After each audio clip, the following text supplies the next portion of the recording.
우리가 살면서 단번에 생명을 잃을 수 있는 어떤 사고가 있는 것처럼 마음에도 그런 일이 생길 수 있거든요. 우리가 예를 들어서 교통사고를 크게 당해서 의식을 잃은 상태로 죽어간다면 스스로를 살릴 방법이 없잖아요. 마음에도 그런 일이 발생할 수 있어요. 예를 들면 진짜 뭐 정말 이루 말할 수 없이 내가 사랑하는 사람을 잃은 어떤 그런 고통 같은 거요. 진짜 숨도 안 쉬어지고 내가 정말 죽을 것 같고 진짜로 죽을 수도 있어요. 안녕하세요 여러분, 포용TV 용선입니다. 그동안 잘 지내셨나요? 이번에 영상 업로드가 좀 늦어졌죠. 죄송합니다. 제가 영상 촬영을 했는데 좀 문제가 생겨가지고 좀 다시 좀 촬영하고 하느라고 좀 늦어졌습니다. 죄송합니다. 다음에는 실수 없이 잘 만들어서 올리도록 하겠습니다. 오늘은 제가 마음을 다스리는 방법에 대해서 말씀을 드려보려고 합니다. 우리가 살면서 필연적으로 사람은 크고 작은 아픔과 고통을 겪으면서 살아가잖아요. 신체적으로는 넘어져 가지고 뭐 피부에 상처가 나면은 찰과상, 멍이 들면 타박상이라고 하고, 그에 맞게 상처에 소독을 하고 연고를 바르고 밴드를 붙이거나, 멍이 든 곳에는 계란을 문지르기도 하죠. 감기에 걸리면은 따뜻한 차를 마시거나 가습기를 틀거나, 심하면 병원에 가기도 합니다. 이렇게 사람의 생명에 위협이 되는 큰 질병이나 어떤 사고를 당한 게 아닐 때에도 우리는 신체 치료는 이렇게 스스로 잘 해주는 편입니다. 그에 비해서 마음은 어떤가요? 정신건강의학과에서 분류하는 질병들이 많이 있지만 사실 거기에 해당하는 상태에 이르러도 본인이 그런 질병에 걸렸다는 걸 인지를 못하기도 하고, 좀 그런 게 있다고 느껴도 병원에 가지 않는 경우도 많아요. 그런데 서운함, 질투, 배신, 증오, 어떤 사랑하는 사람과의 이별로 인한 아픔 같은 거, 그런 것들이 우리의 감정들로 인한 어떤 고통들은 그저 시간이 지나면서 어떻게 되기를 기다리고 달리 어떻게 할지 모르는 경우가 많은 것 같아요. 그래서 종교에 의지를 할 수도 있고, 저는 노래를 좋아해서 노래를 부르는데요. 스포츠를 통해서 해결하는 분도 계실 거고, 어떤 분들은 그냥 방에서 이불 덮고 하염없이 막 울 수도 있고, 아니면 어떤 사람은 누군가한테 막 폭력을 행사하거나 음주, 흡연, 약물 복용, 도박 등 다양한 방식으로 사람들이 마음의 고통에 어찌할 바를 몰라서 그런 식으로 하게 되지 않나, 이런 생각을 하게 됐어요. 저는 이제 학교에서 공부를 가르치지만 마음을 다스리는 방법에 대해서 좀 연구를 해가지고 학교에서 좀 이런 걸 좀 가르쳐 주면 좋겠다는 생각을 많이 했어요. 마음을 이런 식으로, 이런 일이 있을 때는 이렇게 다스려 봐라 하고, 다 큰 어른들도 사실 그게 잘 안 돼가지고 어려운데, 어린 아이들이 이렇게 자라면서 마음에 큰 고통이 발생하면 아이들이 올바른 어른으로 자라는 데 있어가지고 엄청난 장애가 되겠다 싶거든요. 저 또한 이제 어릴 때 어떤 가정의 문제로 수차례 막 방황도 하고, 흔히 말하는 나쁜 길로 정말 빠질 뻔한 적도 여러 번 있었어요, 제가. 그런데 제 안에 무엇이 저를 아무튼 제 마음을 막 단단하게 잡아가지고 그런 길로 가지는 않았는데, 저는 그냥 운이 좋았던 것 같거든요. 근데 어떤 방법도 모르고 누가 가르쳐 준 적도 없는데 이걸 다 알아서 스스로 감당하라 하기에는 너무 가혹하지 않나 싶습니다. 그러면 스스로의 마음을 치유할 수 있는 방법에 대해서 저의 노하우를 좀 말씀드려 보겠습니다. 먼저 나의 마음을 아프게 하고 고통스럽게 만드는 것이 나로 인한 것인지 타인에 의한 것인지 이 구분하는 거예요. 여기서 포인트는 누구 먼저, 누구 때문에 같은 잘잘못으로 구분하는 것이 아니에요. 예를 들어서 어떤 연인이 있는데 남자도 여자도 서로 헤어지고 싶은 마음이 있었어요. 근데 여기서 여자가 먼저 헤어지자고 했는데 남자는 이 자존심이 상하고 비참함을 느끼고는 이 마음에 막 고통이 일어나기 시작했어요. 아니, 지가 뭔데 헤어지자고 그래? 나도 헤어지려고 했는데 열받아. 자존심 상해. 비참해. 근데 여기서의 구분이 여자가 헤어지자고 했으니 내가 이런 고통을 받는 거야가 아닙니다. 본인도 헤어지려는 마음을 가지고 있었고 누군가는 먼저 말을 해야 하잖아요. 그래서 누가 먼저 그랬냐를 따질 필요가 없어요. 이 저의 구분의 핵심은 선후 관계를 따지지 않는 거예요. 그 선후 관계가 뭐 아무 중요성도 없고 필요하지 않아서가 아니라 그래야 다음 단계로 갈 수가 있거든요. 이 상황에서 나를 괴롭히는 건 나예요.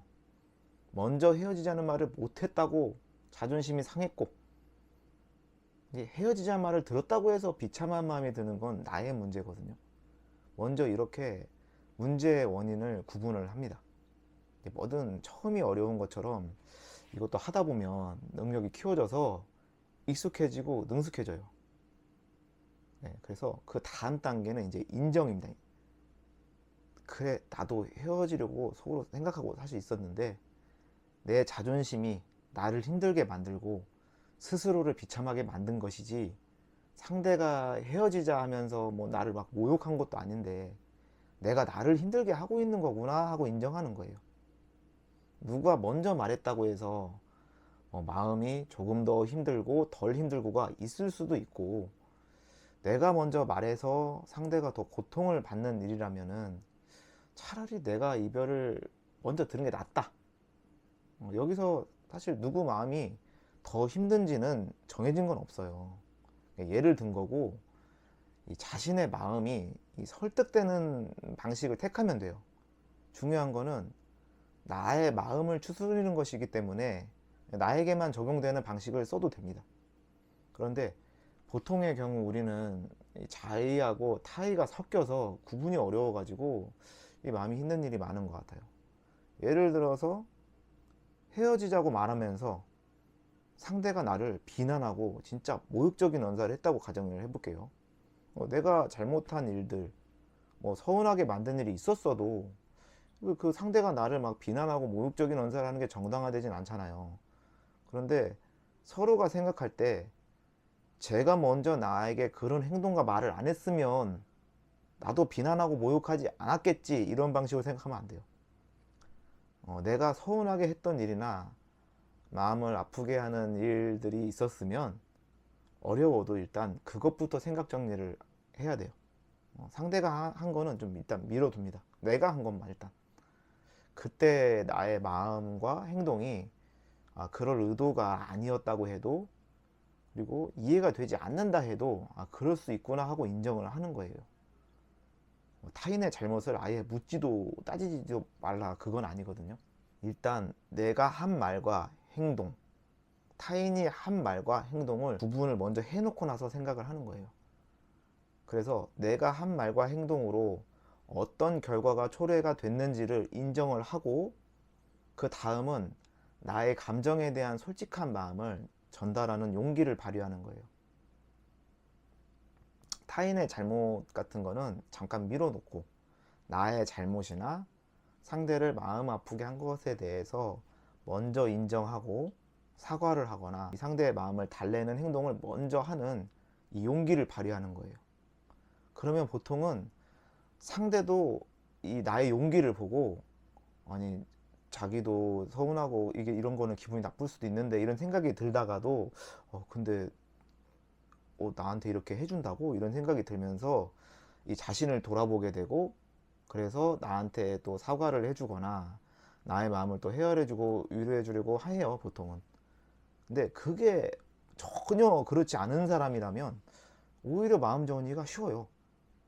왜냐면요, 원망이나 서운함 이런 것도 그만한 사람한테 가지는 거지, 아예 인간 같지 않은 사람이라면 그럴 가치도 없다고 마음을 정리하면 단절이 더 쉬워요. 이런 사람을 지금이라도 정리할 수 있어서 다행이다. 곁에 더 오래 뒀으면 크게 내가 더 고통받고 힘들 수 있었겠구나, 이런 식으로 정리를 하는 거죠. 제가 큰 틀에서 이제 예를 들어드렸는데, 가장 중요한 거는 자기 자신을 제일 잘 설득할 수 있는 건 자기 자신이거든요. 그래서 여러 시도를 스스로한테 해보면서 이 방법을 찾아내 가지고 자신을 설득하는 게 굉장히 중요합니다. 그래서 이제 마지막은 이제 스스로에 대한 위로와 응원 혹은 이제 격려예요. 다짜고짜 이 마지막 단계를 써서는 안 된다는 거는 제가 확인을 해봤거든요. 이 마음의 설득이 되질 않아요. 앞에 단계를 다 거친 후에 마지막에 이제 스스로한테 그래, 많이 아프고 힘들었겠다, 용선이 네가 그러려고 그런 게 아닌데 이렇게 상대한테 모진 말을 듣고 이렇게 상처가 되게 컸겠다. 근데 또 나도 다른 사람들도 좋은 마음으로 어떤 말과 행동을 했다고 해서 반드시 좋은 결과로 이어지지 않을 수 있고, 어떤 내가 상처를 줄 수도 있고 마음을 아프게 할 수도 있는 거구나, 이렇게. 그래서 나는 이번 경험을 통해서 많이 아프고 힘들었지만 또 내가 한 단계 더 성장하는 일단 계기가 되었다. 앞에 과정을 이렇게 겪고 나면요, 왜 제가 처음에 이 상처에 소독을 하면 더 아프잖아요. 근데 그게 사실 낫는 과정이란 걸 우리가 믿고 알고 있기 때문에 아파도 약을 바르는 거죠. 근데 마음도 마찬가지예요. 제가 말씀드린 이런 과정들을 겪으면서 순간은 더 아플 수도 있어요. 그런데 이 마지막 단계에 이르러서는요, 이미 상처 소독으로 인한 아픔은 사라지고 차분해지거든요. 그래서 마지막 단계는 사실상 소독하고 연고 바르고 밴드 붙인 다음에, 왜 우리 이렇게 하고 나서 호호하고 불어주잖아요. 이 스스로의 상처에 호호하고 아프지 말라고 이렇게 불어주는 바람 같은 거라고 저는 생각을 해요. 그래도 해주면 그게 도움이 되지 않습니까? 그런데 이제 앞에 큰 진짜 상대적으로 막 내가 죽을 수도 있을 것 같은 그런 일이 아닐 때에는 앞에 일로 많이 해결이 되는데요, 우리가 살면서 단번에 생명을 잃을 수 있는 어떤 사고가 있는 것처럼 마음에도 그런 일이 생길 수 있거든요. 우리가 예를 들어서 교통사고를 크게 당해서 의식을 잃은 상태로 죽어간다면 스스로를 살릴 방법이 없잖아요. 마음에도 그런 일이 발생할 수 있어요. 예를 들면 진짜 뭐 정말 이루 말할 수 없이 내가 사랑하는 사람을 잃은 어떤 그런 고통 같은 거예요. 진짜 숨도 안 쉬어지고 내가 정말 죽을 것 같고 진짜로 죽을 수도 있어요. 그래서 우리 인간이 혼자서는 살아갈 수 없는 존재인 것 같거든요. 별일 없이 살아갈 때는 얼마든지 혼자 살아갈 것 같은데, 살면서 사실 이런 일이 언제 어떻게 이게 발생할지 알 수가 없거든요. 그래서 필요한 보험이 뭐냐? 사랑입니다. 제가 사랑에 대해서 많이 말씀드리잖아요. 나도 누군가에게 도저히 나를 두고 갈 수가 없고 나를 생각하지 않을 수가 없는 사람이 되고, 내가 또 누군가에게 그런 사람이기도 해야 돼요. 그래서 뭐 제가 어릴 때는 부모가 그런 존재가 될 수 있고 부모에게도 제가 그런 존재가 될 수 있죠. 그러다가 배우자가 생겨요. 그러면 서로가 또 그런 존재가 되잖아요. 근데 또 세월이 흐르면 나의 부모는 이제 돌아가실 거란 말이에요. 그럼 이제 세상에 이제 안 계시면 더는 그런 존재가 이제 없어지는 거 아닙니까? 근데 아직은 배우자가 있죠. 근데 또 배우자가 또 떠날 수 있잖아요. 그런 존재가 또 없어질 수 있어요.